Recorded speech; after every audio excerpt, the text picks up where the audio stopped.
l'Africain, il s'est déconnecté de lui-même. Et malheureusement, je suis chef d'entreprise. Le business, il faut d'abord être soi.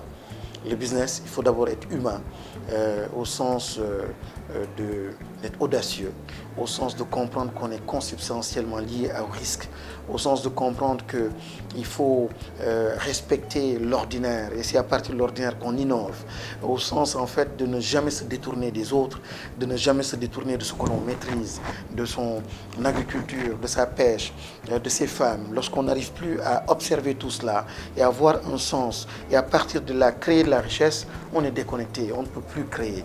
Ceux-là qui inventent chez Samsung, ceux-là qui inventent chez les Coréens, c'est parce qu'ils sont restés eux-mêmes, ils sont connectés à eux-mêmes. Mais nous sommes des zombies qui, avec de beaux diplômes, de grands diplômes, mais déconnectés de ce qu'il y a de plus humain.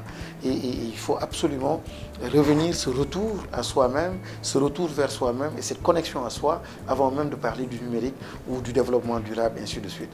Donc tant qu'il n'y a pas ça, il ne peut pas y avoir d'entrepreneur. Il n'y a aucun entrepreneur qui a su bâtir ou faire de grandes choses sans passion, sans ambition. J'aime bien donner l'exemple du Baol qui est ici à côté. La culture entrepreneuriale. Ils ne sont pas diplômés, mais ils ont ce flair, cette culture et cette connexion avec leur terroir et cette fibre qui fait que bon, il y a des choses qui se font. Peut-être qu'ils méritent d'être mieux organisés pour avoir plus d'impact sur le développement.